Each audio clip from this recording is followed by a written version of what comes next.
You are watching BitBNS News.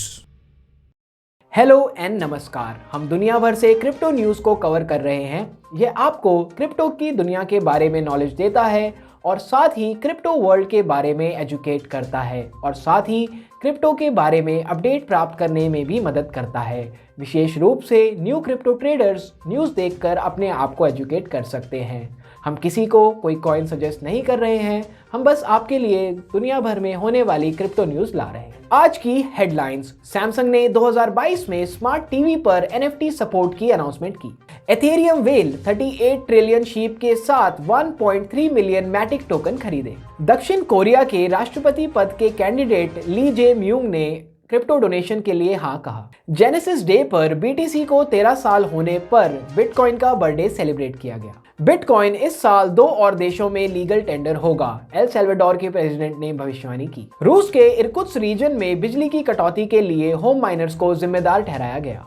Bank of Jamaica ने पहला CBDC pilot पूरा किया। 2022 के दूसरे दिन ओपनसी ट्रेडिंग वॉल्यूम $240 मिलियन के ऑल टाइम हाई पर पहुंच गया। नॉन फंजिबल टोकन क्षेत्र की शानदार ग्रोथ इलेक्ट्रॉनिक्स की दिग्गज कंपनी सैमसंग तक पहुंच गई है। कोरियाई कंपनी ने कहा है कि वह इस साल से अपने स्मार्ट टीवी पर एक नया NFT एग्रीगेशन प्लेटफॉर्म एकत्रित करेगी। 3 जनवरी की अनाउंसमेंट में कई अपडेट दिए गए हैं जिन्हें सैमसंग स्मार्ट टीवी की अपनी नई श्रृंखला में शामिल करने की योजना बना रहा है। NFT एग्रीगेशन प्लेटफॉर्म कई विशेषताओं के साथ आएगा जो कस्टमर्स को अपने डिजिटल कलेक्शन को देखने की अनुमति देगा। वेल स्टेटस पर चौथी सबसे बड़ी रैंकिंग वाली एथेरियम वेल लाइट ने 1,337,000 मैटिक टोकन जिसकी वैल्यू $3,315,760 वर्थ है खरीदे। कॉइन मार्केट कैप के डेटा के अनुसार पॉलीगॉन शिबा इनू के बाद 14वें स्थान पर है। मैटिक पिछले 24 घंटे में 2.48% की गिरावट के साथ $2.49 पर ट्रेड कर रहा है। हाल ही में कोरिया की डेमोक्रेटिक पार्टी के राष्ट्रपति पद के कैंडिडेट ली जे म्यूंग और उनके अभियान कार्यालय ने अनाउंसमेंट की कि उनका अभियान क्रिप्टो डोनेशन के लिए ओपन होगा। क्रिप्टो समुदाय ने इस कदम को गेम चेंजर के रूप में सराहा है क्योंकि इसने राजनेताओं की लोकप्रियता में ग्रोथ की है। हांगकांग का बिटकॉइन एसोसिएशन जेनेसिस डे मनाने वाला पहले लोगों में से एक था क्योंकि एशियाई बाजार 2022 के पहले बिजनेस वीक की शुरुआत की। एसोसिएशन ने यह भी कहा कि यह सुनिश्चित करने का एक अच्छा समय होगा कि आपका बिटकॉइन एक वॉलेट में है जिसे आप नियंत्रित करते हैं, both public and private keys का भी जिक्र करते हुए।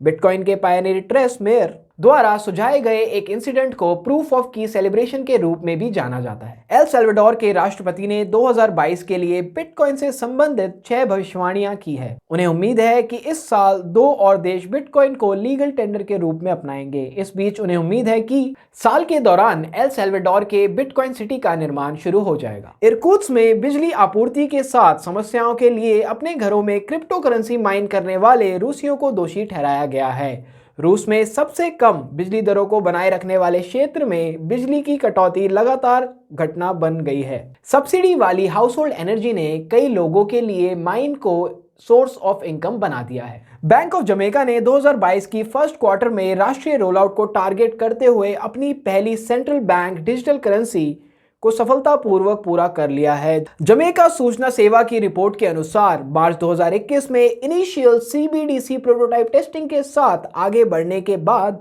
जमैका के सेंट्रल बैंक ने पिछले शुक्रवार को 8 महीने का पायलट परीक्षण पूरा किया। NFTs ने 2022 की शुरुआत धमाकेदार तरीके से की है क्योंकि ओपनसी NFT मार्केटप्लेस का एक दिन का ट्रेडिंग वॉल्यूम 2 जनवरी को $240 मिलियन के ऑल टाइम हाई को छू गया। इसके अलावा चीनी पत्रकार के अनुसार दिसंबर 2021 के महीने के लिए कॉलिन वू ओपनसी का ट्रेडिंग वॉल्यूम $3 बिलियन को पार कर गया। जबकि NFT उन्माद को देखते हुए लगातार लंबी पैदल यात्रा की ट्रेडिंग वॉल्यूम आश्चर्यजनक नहीं है। फिर भी इस बार वू ने निर्दिष्ट किया कि क्रेडिट शीर्ष 2 NFT परियोजनाएं बोर्ड ऐप याट क्लब और म्यूटेंट ऐप याट क्लब को जाता है।